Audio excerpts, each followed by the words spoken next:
दूसरा चैप्टर। तो दूसरा चैप्टर है भिन्न आकृति परीक्षण या वर्गीकरण। अब ये कैसे करते हैं, ध्यान से समझना। तो देखो, आप देख सकते हो कि वर्गीकरण का शाब्दिक अर्थ होता है सामान्य लक्षण के आधार पर आकृतियों को वर्गीकृत करना। ठीक है ना सर। वर्गीकरण का मतलब है, उसका शाब्दिक अर्थ है कि जो भी सामान्य लक्षण के आधार पर उनको देखा जाता है, आकृतियों को अलग अलग किया जाता है। ठीक है, तो वर्गीकरण के अंतर्गत पूछे जाने वाले प्रश्नों में 4 आकृतियां दी जाती हैं। इन 4 आकृतियों में से 3 आकृतियां किसी न किसी प्रकार से आपस में एक समान होती हैं, लेकिन जो एक होता है उसमें वो सबसे अलग होता है। एक आकृति जो होती है उसमें सबसे अलग होती है। अब जैसे देख लो आप, एक साधित उदाहरण में पहला सवाल दिया हुआ है। ठीक है, तो पहले में दिया है, देखो आप, ये एक है, इसमें लाइन है, आप देख सकते हो, ये लाइन दी हुई है ना, इधर इधर ये बीच में। Yes sir. इसमें भी लाइन है, इसमें भी लाइन है, लेकिन इसमें देख लो आप, लाइन नहीं है, ये गोला है। Yes sir. Yes sir. तो इसका मतलब ये हुआ कि जो बी वाला है हमारा, ये जो है कि हमारा सबसे अलग है ना। तो इस प्रकार से हम कह सकते हैं कि इस उदाहरण में जो भी आकृति बनी हुई है वो रेखा के द्वारा बनी है, लेकिन बी आकृति जो है वो वृत्त है, जिसे सीधी रेखा द्वारा नहीं बनाया जा सकता है। ठीक है, उसी प्रकार आप देखो आकृतियों के साधकों का परिमाण। तो इसमें आप देखो आकृति दी हुई है, ध्यान से देखो इस चीज को कि इसमें सब जो है कि समान भुजाओं वाले हैं। जैसे कि आपका ये समान है, ये समान है, ये समान है, पर इसमें आप देख सकते हो इधर वाले तो बराबर है, पर इधर वाले बड़े हैं। दिखाई पड़ रहा है ना? Yes sir. Yes sir. तो इस प्रकार से हम कह सकते हैं कि उपर्युक्त उदाहरण में प्रत्येक आकृति समान परिमाण वाली भुजाओं से बनती है, जबकि आकृति बी में 2 भुजाएं लंबी और 2 भुजाएं छोटी हैं। ठीक है ना? उसी प्रकार से देखो साधकों के बीच संबंध। तो अब आप देख सकते हो उदाहरण में ए बी सी डी 4 दिए हुए हैं आपको। ठीक है, अब इसमें कैसे हम पता करेंगे? तो आप देखो, ए रेखा पे बनी हुई है, बी जो है ये भी रेखा पे बनी हुई है, एक जैसे ही है। सी रेखा पे बनी हुई एक जैसी, एक जैसे होते हुए भी इनमें रेखा नहीं है। ठीक है, तो इसलिए हम कह सकते हैं कि उपर्युक्त उदाहरण में 2 समान रूप वाली आकृति मिलकर अपने ही रूप की एक छोटी आकृति बनाती हैं, जबकि आकृति डी में ऐसा नहीं है, अर्थात 2 वृत्त मिलकर एक अंडाकार आकृति बनाते हैं। ठीक है ना? Yes sir. अब देखो चौथा दिया है पूर्ण आकृति का घूर्णन। तो पूर्ण आकृति का घूर्णन दिया हुआ है, तो एक देखो ऊपर की तरफ जा रहा है, ये बाएं तरफ से ऊपर की तरफ जा रहा है। ठीक है, ये जो है कि इधर से ऊपर जा रहा है, पर ये देखो नीचे आ रहा है, नीचे आ रहा है ना? Yes sir. तो अब देखो कि उपर्युक्त उदाहरण में आकृति बी को छोड़कर अन्य सभी को घड़ी की सुइयों के चलने की दिशा या विपरीत दिशा में घुमाने पर दूसरी आकृतियां प्राप्त की जा सकती हैं, जबकि आकृति बी प्राप्त नहीं होगी। क्यों? क्योंकि अब देखो घड़ी जो चलती है हमारी वो ऐसे चलती है ना? समझ में आ रहा है? Yes sir. लेकिन इसमें अब आप देखो कि ए में ऐसे, मतलब ऐसे चल रही है, लेकिन बी में ऐसे चल रही। तो क्या कभी घड़ी को ऐसे चलते हुए देखे हो? उल्टा चलते हुए देखे हो घड़ी को? No sir. हाँ, तो इसलिए बी सबसे अलग है। समझ में आ गया? Yes sir. अब 5वीं आकृति में देखो आकृति के साधकों का घूर्णन। अब आप देख सकते हो कि इसमें आकृति को एकदम ध्यान से देखो, एक ये आकृति है, एक ये है, एक ये है, एक ये है। तो इसमें ध्यान से देखो आप कि इसमें जो ये बन रहा है ये एक चल रहा है, ठीक है, ए में, यस सर, ठीक है, और यहाँ बी में सीधा है, ठीक है, यस सर, और यस सर, सी में इधर को जा रहा है, बी में ऊपर से नीचे को आ रहा है, ऊपर है ना। तरफ, यस सर, तो अब इस चीज को देखो कि उपर्युक्त उदाहरण में प्रत्येक आकृति में वृत्त शीर्ष से तीर शीर्ष घड़ी की सुइयों के चलने की विपरीत दिशा में 135 अंश है, जबकि आकृति बी में वृत्त शीर्ष घड़ी की सुइयों के चलने की दिशा में 135 है डिग्री है, ठीक है। इसमें जो है कि यहाँ पे ये घड़ी की सुइयों के चलने के विपरीत दिशा में है, ये भी विपरीत दिशा में है, ये भी विपरीत दिशा में है, लेकिन ये सही दिशा में है, ठीक है। इसलिए इसको इससे पहचान हम करेंगे। उसी प्रकार आप देखो आकृति में साधकों के प्रकार, तो आकृति आपको देखो अलग अलग दी हुई हैं, चार आकृतियां दी हुई हैं, तो इसको ध्यान से समझो। देखो आकृति ए में आप देखो कोने में यहाँ पे और यहाँ पे सब चीज में अंतर मिलेगा, ठीक है, सब में सब चित्रों में अंतर मिलेगा। तो आप देख सकते हो इस साइड में दोनों है त्रिकोण, ठीक है, इसमें भी दोनों है, इसमें जो है कि इस साइड से है, और जो है कि बी में अब आप देखो कि 3,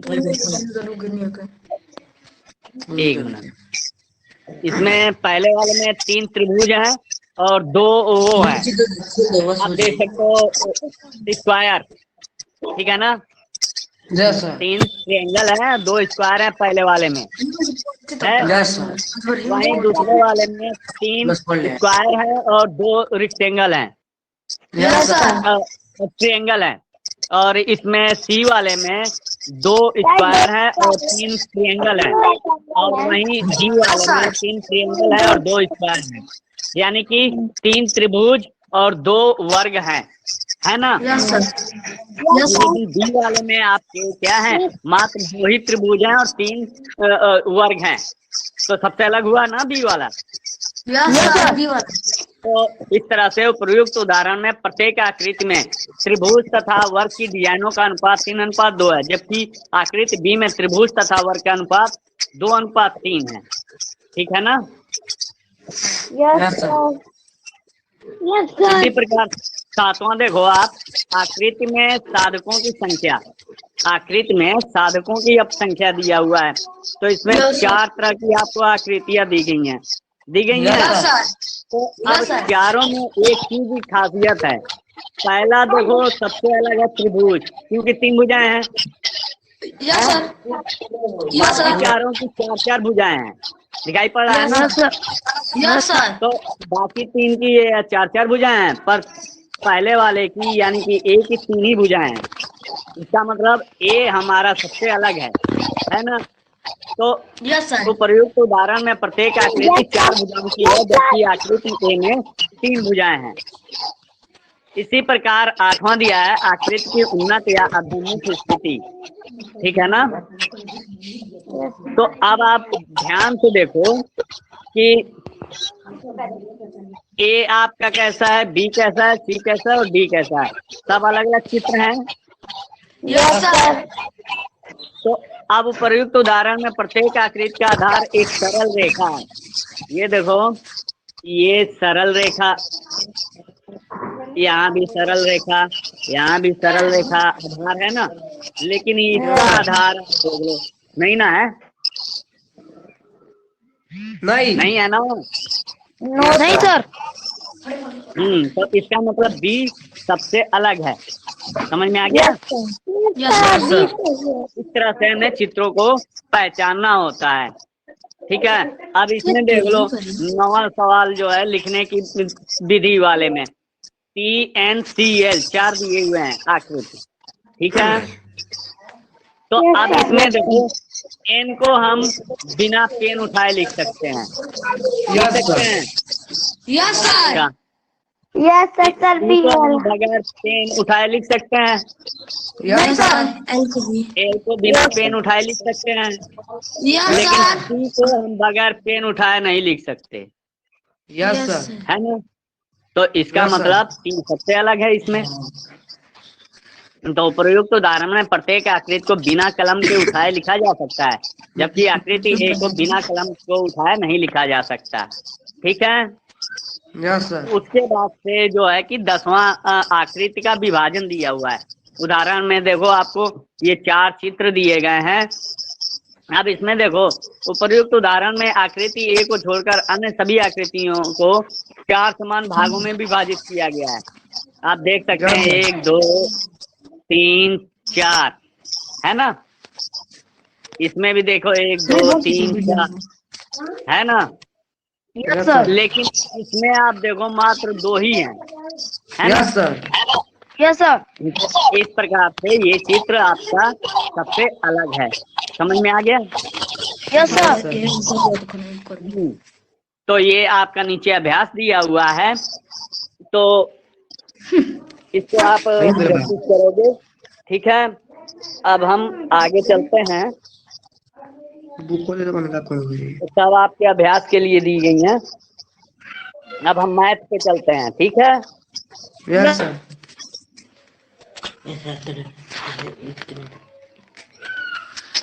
पढ़ लेना राज रे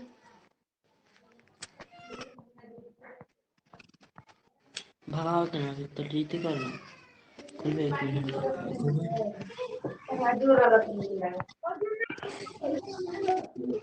शेराज, यस सर थोड़ा बोलते समय ध्यान दो, ये रिकॉर्डिंग हो रहा है और सारी दुनिया देखेगी।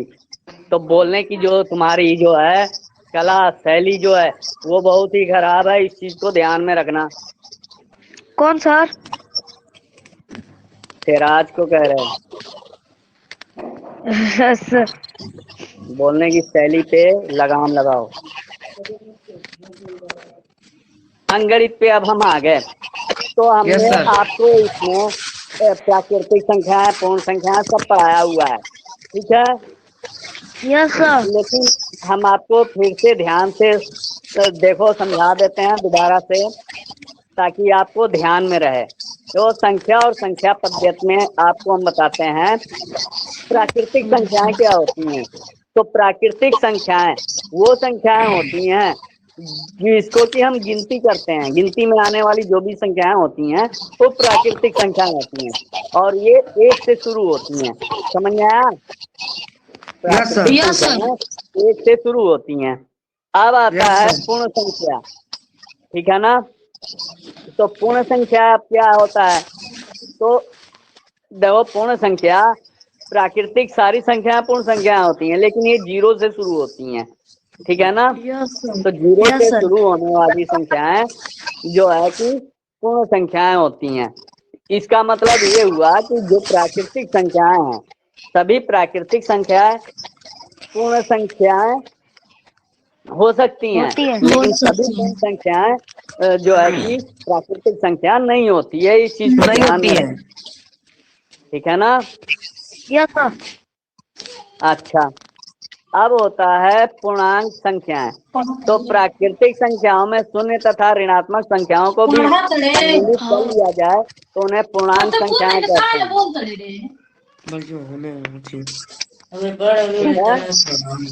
Yes sir. हमने कहा, किसकी मम्मी थी ये? राज की। सिराज कह दो, ऑनलाइन पढ़ाई चल रही, बच्चे देख रहे हैं। ठीक है। रिकॉर्डिंग हो रहा है, नेट पे चल रहा है। शायद का मम्मी है। ठीक है।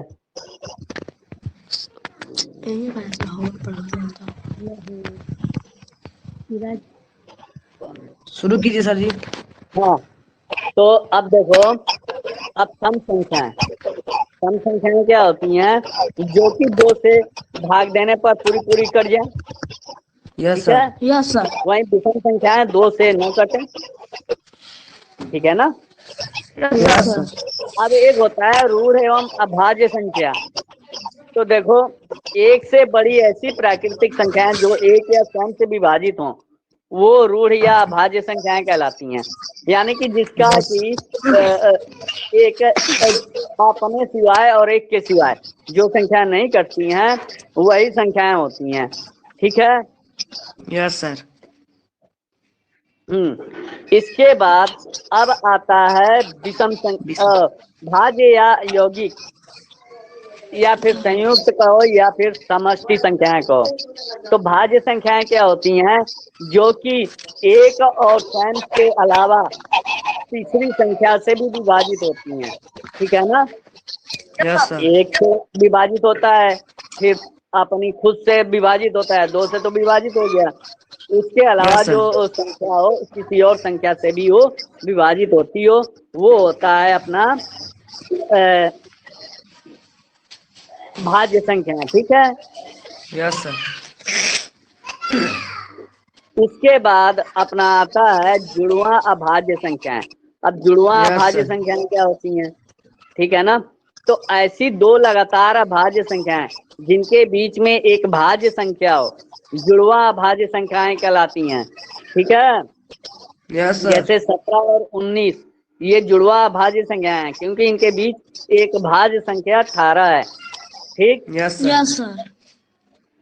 अब आता है सह अभाज्य संख्याएं। अब सह अभाज्य संख्याएं क्या होती हैं कि दो संख्याएं जिनमें एक के अतिरिक्त कोई उभयनिष्ठ गुणनखंड न हो। यानी दो संख्याएं जिनमें एक के अतिरिक्त कोई उभयनिष्ठ गुणनखंड न हो सहभाज्य संख्याएं कहलाती हैं। जैसे 9 और 16 सहभाज्य संख्याएं क्योंकि इनमें एक के अतिरिक्त कोई भी उभयनिष्ठ गुणनखंड नहीं है। नो। ठीक है यस ना? सर। इकाई संख्या 1 से 9 तक संख्याएं इकाई संख्या 1 से 9 तक संख्याएं इकाई संख्या कहलाती हैं। साथ ही किसी बड़ी संख्या के अंत में दाईं ओर आने वाली अंक इकाई अंक कहलाता है। जैसे 379 में 9 जो है वो इकाई का अंक है। समझ में आ गया? Yes sir. अच्छा, अब आती है क्रमागत संख्याएं। तो क्रमागत संख्याएं क्या हैं कि वे संख्याएं जो किसी क्रम या नियम से आए वे क्रमागत संख्याएं कहलाती हैं। जैसे 2 4 6 8 10 8 या 10 फिर कह सकते हो कि 1 4 7 10 13 इत्यादि। ठीक है। मतलब इनके बीच में गैपिंग आप देख लो एकदम सेम होगी। Yes sir. ठीक यस है। सर। तो ये होती हैं क्रमागत संख्याएं। अब वर्ग संख्याएं। वर्ग संख्याएं क्या होती हैं? वे संख्याएं जिनका वर्गमूल पूर्ण संख्या से प्राप्त हो संख्या में प्राप्त हो उन्हें वर्ग संख्याएं कहते हैं। जैसे यस सर। 4 9 16 25। ठीक है। जैसे कि आप 2 का वर्ग करते हो ना, 2 दूना 4, 3 का करते हो यस 3 सर। त्रिका 9, 4 का 9 करते हो तो 4 को 16, 16 5 का करते हो 5 को 25, 6 का करते हो 6 जगह 36। समझ में आ रहा है ना? Yes sir. हाँ। तो ये जो होती हैं वर्ग संख्याएं होती हैं। अब घन संख्याएं क्या होती हैं? तो देखो घन संख्याएं वो संख्याएं हैं जिनका घन मूल पूर्ण संख्या में प्राप्त हो उन्हें घन संख्याएं कहते हैं। जैसे 2 का अगर हम करते हैं तो 8 आता है, 3 का 27, 4 का 64, 5 का 125 आता है ना। यस तो सर। इस प्रकार यस से सर। 8 27 64 125 इत्यादि ये घन संख्याएं हैं। समझ में आ गया?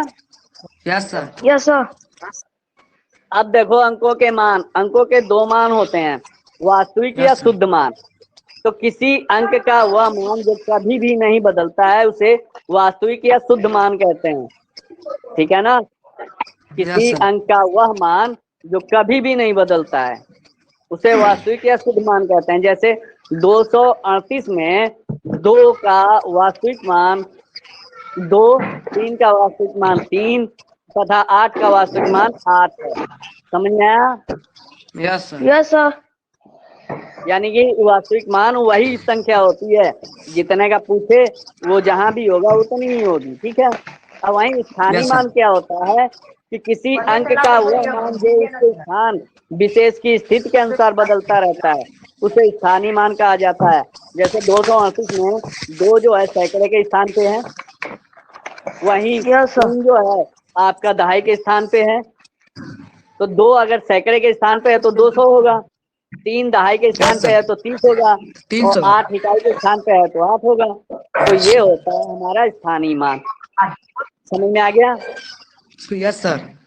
इसके बाद सन्निकट मान। अब सन्निकट मान का अर्थ है किसी संख्या को 10, 100, 1000, 10,000 आदि के शुद्ध रूप में या उनके गुणजों के रूप में व्यक्त करना।